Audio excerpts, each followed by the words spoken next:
Nagu näha, siis 2 kanget on tagasi Eestis. Seekord käisid nad Austraalias 11 riik, mida nemad siis külastasid ja kaasa tõid nad väga-väga palju seiklusi. Aga äkki peaks nendele lähenema hüpates teed, siis nad arvavad, et me oleme ka kängurud. Hea mõte ju. Nimeta mõni Austraalia loom. Panda. Austraalia on ju kurikuulus oma selle looduse ja flora ja fauna poolest. Ja sellepärast ma tahtsin ikkagi nagu täpsemalt teada, et kui ohtlik seal on ja kui mürgised ja hullud need putukad ja loomad on, mis seal on ja mida rohkem ma lugesin, seda rohkem ma sain teada, et on jah. Iga reisiga on tegelikult nii, et see eeltöö on umbes selline pooleaastane protsess. Ma proovin kõigepealt nagu aru saada, kui suur on riik, siis ma loomulikult lihtsalt guugeldan ja uurin, et mis on nagu need olulisemad vaatamisväärsused.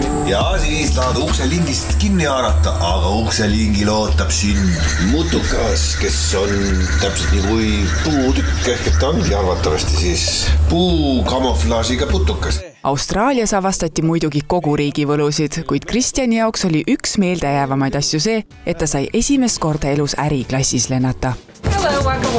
Kõige olulisem on see, et mitte keegi ei ole sul süles, seljas ega kukil.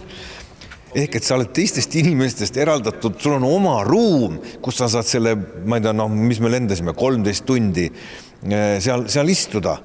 Et vaat see oli midagi säärast, mida ma nagu nautisin seda niimoodi, et ma olen Teedule ääretult tänulik selle eest, et ta selle asja välja ajas.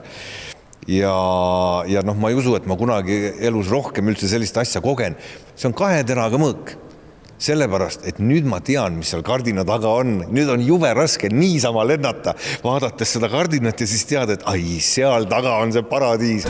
Leidsin, selline matkasell on minuga kaasas. Teed kohe selfisid. Ebareaalne. Ebareaalne. Tõesti on ta seal. Aga ma ei näe mitte midagi. See on lihtsalt eriarmas, kui sa näed neid loomakesi puu otsas.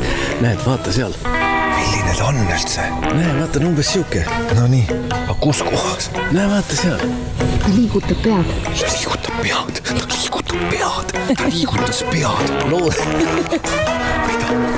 Mida? Kõik oli ootuspäraselt lahe. Et võib-olla tegelikult üllataski see, et see logistika kujunes lõpuks välja väga sujuvaks. Et ei olnud keeruline vahetada autosid ja lennukeid ja leida kõiki kohti üles. Ja nüüd ütleme tere tulemast teile siit Austraalia Wet and Wild veepargist, kus juhuslikult oleme kinni püüdnud ühe eestlase, kes viimase aasta jooksul on veetnud siin pargis 364 päeva. Hi guys, how are you? 2 kangu uus seiklus Austraalias saab alguse juba 27. märtsil kell 20.00 TV3-s.